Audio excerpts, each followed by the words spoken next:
against the Oakland A's, but that wasn't the storyline.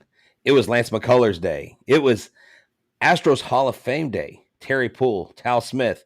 But Lance McCullers returned to the mound for the first time since the ALDS in 2021 when he went out versus the White Sox, was dominant in the playoffs, and he came back. And we even wondered, did he come back too soon? How's he going to look? Is he going to struggle? He did the exact opposite. He looked like a well-oiled machine. He went out there, and not only that, his offense backed him up and gave him some amazing runs. We had some great hits to talk about on this edition of Saturday Night Live, Locked On Astros. Hello and welcome to Locked On Astros, your daily Astros podcast. Here are your hosts, Eric the Man Huysman and Brett H-Town Wheelhouse Chancey.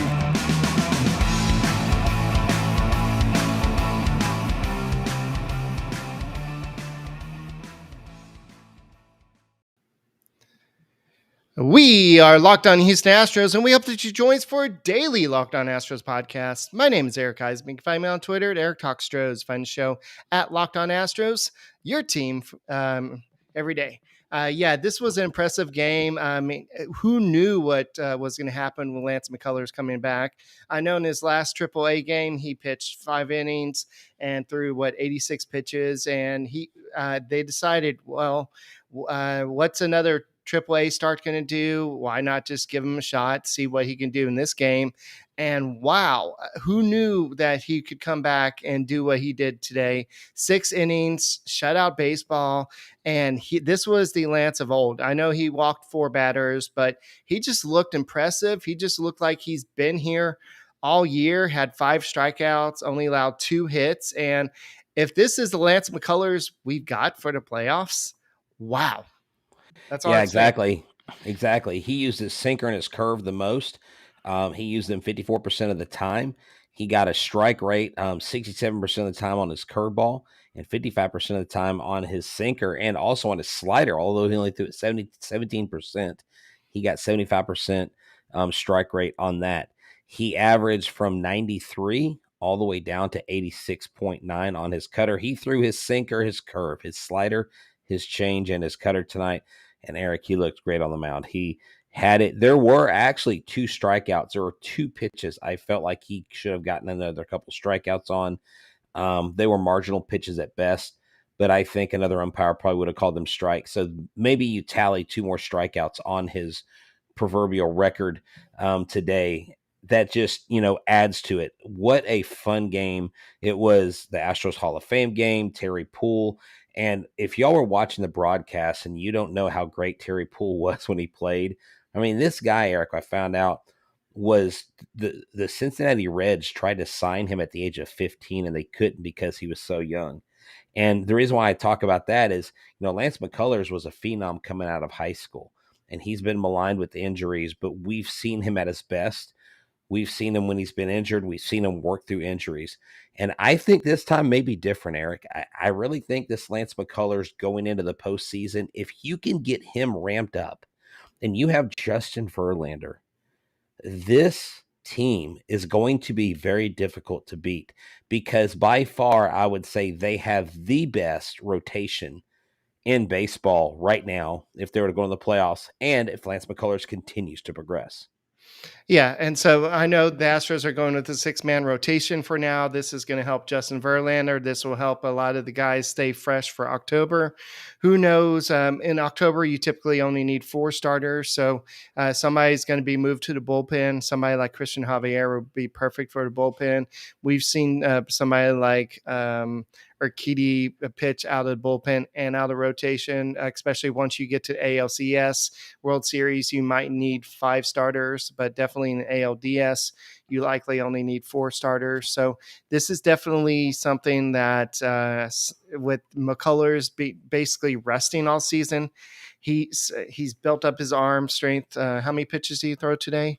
I believe it was 82, wasn't it? 81. Yeah, 81. 80. Yeah, so that's great to see just how good he did in his first start back. And it was a shutout because remember, we said typically a pitcher has a simulated, not simulated, but they go through an actual game plan.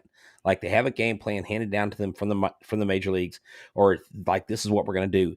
In all his starts, he was like, we're looking at the pitch shapes, we're looking at the velocity, we're looking at this and that.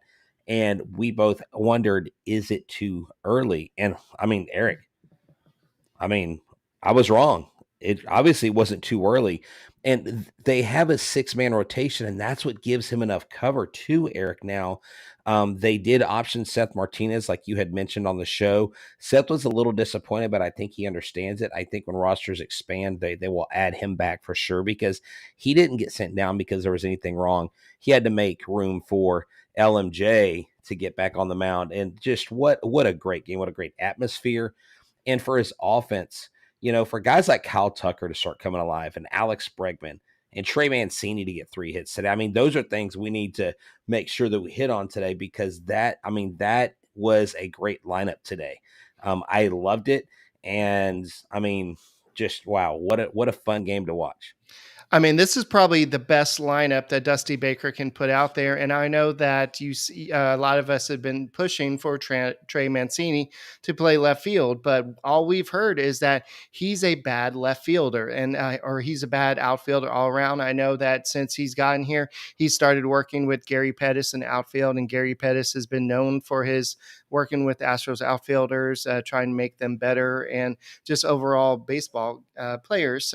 But I think that especially Minute Maid Park, knowing what type of pitcher Lance McCullers is, I think that Dusty Baker was like, yeah, let's do this. We'll talk in a little bit about Michael Brantley's outlook for the season, or non-outlook for the season. But I think the Astros were like, okay, we know what's going on with Brantley now, so this is the time that we need to get Trey Mancini in here. And he played left field, and I didn't get a chance to watch the entire game, but I saw him make some pretty darn good plays. He made a foul ball catch, and he didn't look bad out there. He looked like a regular outfielder. He may not be an elite outfielder, but he can make some plays, and he's not going to be what George Springer out there, but he's going to go out there and make some plays. Yeah. Oh yeah, no, I mean, definitely that wouldn't be, I mean, he's going to be kind of like a Brantley out there. Brantley was very solid defensively, but look, if we're looking at the football season right now, because I say that because the Texans and the Astros are actually playing at the same time tonight, Eric, for their first preseason game. And if you're into sports betting, betonline.net is the fastest and easiest way to check on all your betting needs. Find all your favorite sports and events, and it is the number one source for odds, lines, and games. Find reviews and news for every league, including Major League Baseball, NFL, NBA, NHL, combat sports, esports, and even golf. BetOnline continues to be the top online resource for all your sports wagering information, from live in-game betting, scores, and podcasts. They have you covered. Head to BetOnline today or use your mobile device to learn more about the action happening today. BetOnline, where the game starts. And if you need to update your resume like Trey Mancini does to include left fielder, they should go to LinkedIn, right? Yeah, so LinkedIn is the place you go. All you got to do is add the hashtag purple hiring frame to your page. What they do at LinkedIn is they help over 40 million people, job seekers, find the best place to get hired. Also, if you're a business, you find the best people to hire. You have surveys, you have different tools you can use to make sure that you're bringing in the right people to interview, because you don't want to go through rounds and rounds of interviews where people are coming to jobs that aren't really qualified for the job you're looking to fill.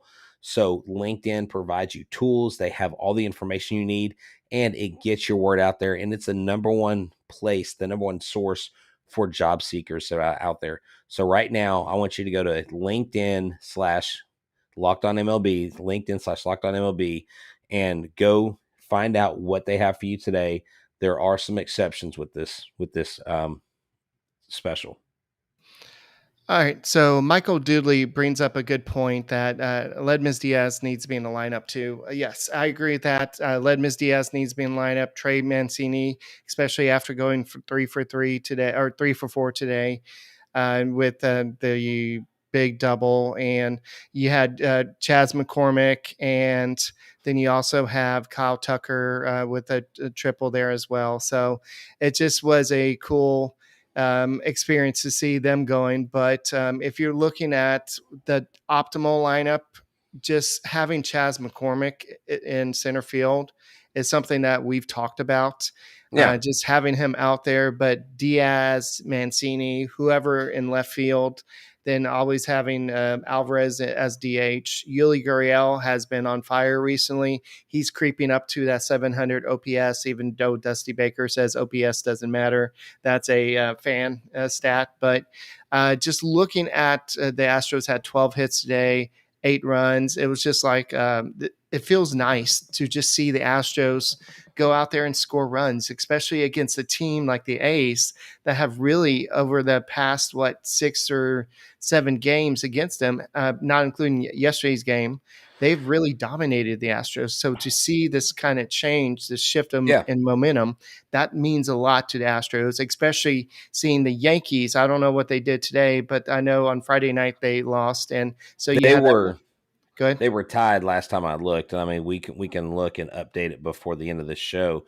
But if I'm looking at the last 5 games, Eric, Alex Bregman hitting 400 with 6 hits, a home run, 3 RBIs, 6 runs scored in 5 games. Pena's hitting 300 with 6 hits, 3 RBIs, 3 runs scored. Kyle Tucker, 400, 2 home runs, 8 hits, 9 RBIs. He took the team lead in RBIs. But what's interesting is Jordan Alvarez, although he got 2 hits today, he got a hit or 2 yesterday. He's only batting .211 in his last 5 starts. I did see him shake his hand a bit. I wonder if he's still kind of if he's still bothered by a nagging hand pain. He did seem to shake that hand a few times, I noticed. Altuve hasn't been hitting great, but this is why I mentioned that, is because even though Altuve was 0 for 3 today, everybody else in the lineup got hits. Well, Martin Maldonado, he was 0 for 4, but he didn't strike out. I think this lineup right here is a great lineup for the Astros to field. I think if this is your home ballpark lineup, if you have a home and away lineup, Eric, and the Astros get and maintain the lead in the American League, and they end up getting home field advantage for the World Series, this is the lineup you would see at home versus whether it be the Dodgers, the Mets, whoever else comes out of the National League. Because right now, I don't see the Yankees challenging us. I don't see the Rays challenging us. The Blue Jays, I think, are the team that may be a sleeper team here. And maybe the Guardians, if they can sneak, I mean, they'll be in the playoffs. The Guardians or the Blue Jays are the 2 teams that the Guardians? Who was my sleeper team the other day? It was not the Guardians. The Twins. Now, if the Twins, I was like, why am I saying Guardians? I'm sorry, I was thinking the red logo. I think the Twins, if they can get hot, I think they can be a sleeper team. Now, they may poo-poo the bed, kind of like the Blue Jays did last year, and not even make it. But at the end of the day, this team has the optimal people to put in the right place. And who's not upset every day, Eric, when the lineup isn't the way most people want it? The actual players. And that's what you have to remember. It's not about what I think or you think. It's what the ball club thinks is best for this team. And you better bet that when it comes playoff time, they're not going to be tinkering with the lineup. They're going to have a set lineup, a set spot, and they're going to go full bore into the rest of the league. And I believe they'll mow over anybody they face. Yeah, and I was on a Arkansas radio station the other day, and we had a good conversation, and we felt that the Astros are good, the Yankees are good, but the majority of the power teams are in the National League this year, and that's kind of scary once you get to the World Series. Yeah, exactly. I mean, at the end of the day, Eric, the question is, how big of a loss is it for Michael Brantley not to be on this team? Michael Brantley is out for the season. We haven't covered on the show, but he had surgery on his shoulder. He had a labral tear that he had repaired, so he's done for the season. He's on the right shoulder, IL. I believe it was. Shoulder. He will not return. Whether it's right or left, the dude's not returning. I mean, he couldn't swing a bat if you paid him at this point. So he's done as an Astro, I think, this year. I really don't see him coming back. He's the type player that I think has a temperament that wouldn't have any problem retiring. I don't see him going out and wanting to move his family again. He's established himself I believe in the southwest part of town or southeast part of town. And I think he could stay on easily as a hitting coach, Eric. This is a guy that you want to keep around the clubhouse. But hey, the Astros won the World Series. He'll still get a World Series ring out of it. So that would be cool for him. All right, Jalen mentions all the teams, the Dodgers, the Padres, the Cardinals. I was about to get on to him. I'm like, well, what about the Mets and the Braves? The Mets Oh, probably man. have the two of the best pitchers in the National League. Oh, So and when we get done with this game on Sunday, we go on the road and we play the White Sox and the Braves. The White Sox, who need desperately to get back in the mix, are going to be hard charging. The Braves have been playing out of their mind. So those are going to be a couple challenging series, something the Astros really haven't had a lot of lately. yeah, and so if Lance McCullers is able to regain his form like we saw tonight, I mean, hopefully, I mean, I can't say that he's going to pitch like he did every night, but if he can remotely pitch like he did tonight, this is going to be a blessing for the Astros, and it's a good thing to have too many good pitchers. I mean, you traded Jake over easy, like is that what you call him? I call him Jake over easy. Yes. Yes. So now you traded Jake Odorizzi for basically Lance McCullers, and that's already an upgrade because just think about it, you have in the playoffs you'll have Verlander, then you have Valdez, who somebody said has pitched some of the most innings in baseball. I'll have to check to see if that's right. And then if number 3 is going to be Lance McCullers. Then number 4, I would say it's probably a toss up between Urquidy or Garcia. I would probably have to say Garcia at this point, and then probably Javier or Urquidy in the bullpen and our spot starter. Yeah, I don't know with the way I would trust Javier more in the starting role than Luis Garcia. I don't know, but this is great, and we probably need to wrap this up soon, but this is a great conversation and a great problem to have. We have multiple guys on the bench. Why isn't Alexis Diaz in, right? And why is this guy in? Why is this pitcher not? I mean, these are an amazing treasure trove of luxuries that we have with this team. And that's what we have to understand is the Astros are in first place. They continue to reign first place. And you know what? Unless the Yankees just start freaking out and playing really well again, I don't see any reason why the Astros would relinquish top spot in the American League. They did win tonight. They did beat Boston 3-2, but they're struggling, man. Their pitchers are gassed. Apparently, I don't know if you heard this. Aaron Judge has blocked everybody from John Boy Media on Twitter. So there's something going on. There's some drama going on in New York. So, you know what? That's all I got. All the Yankees, you mean? No, Aaron Judge is blocking all the John Boy Media guys. Oh, okay. Yeah. So, hey, LMJ, great game. Kyle Tucker. I saw his grand slam. Thank you, Ron, for that front row seat. Thank you to the security guy that met us at Watch the Show, Adam Wynn. It was great to meet you in person. Kyle Tucker is crushing it, dude. He's starting to light things up, and this offense is really looking good. Bregman's looking great. I'm loving it, man. This is going to be probably the best playoff. This will be the best postseason I think we've seen. All right. And McCullers said after the game, I just want to be a productive part of the team. I want to help this team win. I think we are the best team in baseball. And I'm sure us Astros fans will agree with you, Lance. And with him as the number 3 starter on this team, wow, that's all I have to say. I know that Mets have a pretty good 1-2 punch, but the Astros are going to be pretty good. And if the Astros start hitting like this, just imagine how good this team can be with the bullpen, the rotation.